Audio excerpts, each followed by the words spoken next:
Serhiy Ushakov es un refugiado de Ucrania. Esta es mi habitación. Vivo aquí con un compañero de cuarto. Aquí está su cama y aquí está la mía. No me puedo quejar. Hace 2 meses que vive en esta residencia de estudiantes en la Universidad del Sur de California.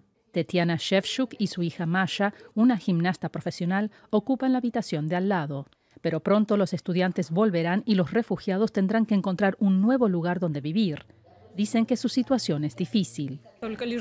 Solo logramos mantenernos a flote gracias a los voluntarios. Como la doctora Olga Ginsberg, que durante 5 meses asistió a los refugiados ucranianos en la frontera mexicana y ahora los ayuda a encontrar dónde vivir en California. Aquí viven 28 personas. Más de 100.000 refugiados llegaron a Estados Unidos y todos ellos tienen que vivir en algún sitio. En agosto acogeré a refugiados en mi casa.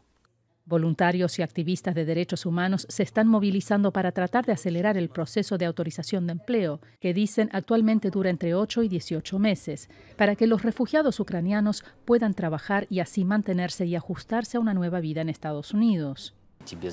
Lo más difícil fue dejar de preocuparme por dónde huir, qué iba a poder comer y, por supuesto, controlar el estrés. Mientras tanto, los voluntarios están recaudando fondos para ayudar a quienes escaparon de la guerra, disipar la incertidumbre y encontrar un nuevo hogar.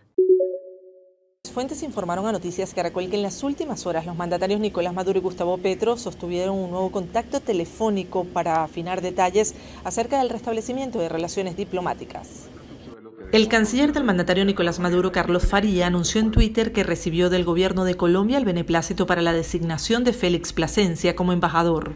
Este jueves, la Asamblea Nacional aprobará su designación como último paso antes de viajar a Colombia, donde el chavismo asegura que sus sedes fueron destruidas, acusando a la oposición. Una investigación de cómo dejaron, en qué estado dejaron el consulado en Bogotá, en Cúcuta, se la robaron. Señalamientos que fueron negados por el exrepresentante de Guaidó en Colombia, Tomás Guanipa. Nosotros no tuvimos a nuestro cargo ningún bien de la República. Estuvieron bajo la custodia de los organismos públicos del Estado colombiano. En cuanto a las sedes de Colombia en Venezuela, ya comienzan a verse algunos movimientos como vehículos diplomáticos frente al consulado en Caracas, cerrado desde 2019. Que agilicen el proceso. Sé que pronto lo van a abrir, pero no sé cuándo. Entre tanto, la residencia de la Embajada de Colombia en Caracas se observa cerrada, aunque con señales de mantenimiento. Sectores empresariales e industriales de Venezuela ya se encuentran en Cúcuta para participar este jueves en el encuentro binacional para tratar temas sobre la apertura de la frontera. Un nuevo capítulo se escribe ahora en las tensas relaciones entre China y Estados Unidos, y es que Estados Unidos y Taiwán han iniciado negociaciones formales sobre iniciativas comerciales bilaterales, un acercamiento que pudiera detonar nuevamente la ira de China. En un comunicado que fue emitido por la oficina del representante comercial de Estados Unidos, se estima que la primera ronda de conversaciones o negociaciones pueda ocurrir en otoño, y entre los puntos a tocar resalta la creación de caminos comerciales, el establecimiento de prácticas regulatorias seguras, crear estándares de anticorrupción y también profundizar en el comercio, sobre todo de productos agrícolas. De acuerdo con fuentes oficiales, estas negociaciones pudieran profundizar la relación comercial y económica de los trabajadores y empresas.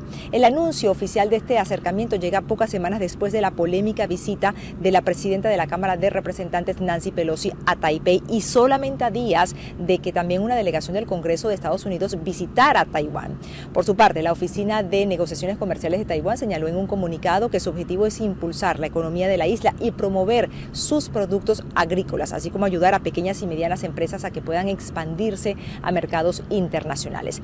Si bien hasta el momento el gobierno de Xi Jinping en China no ha reaccionado, el Departamento de Estado cree que China continuará con las maniobras militares y tácticas económicas con miras un poco a ahogar la economía de la isla. Recordemos que aunque Taiwán no es reconocido como un país autónomo por muchas naciones de la comunidad internacional, se ha convertido en una pieza clave en la economía mundial actual, ya que es un fuerte productor de semiconductores.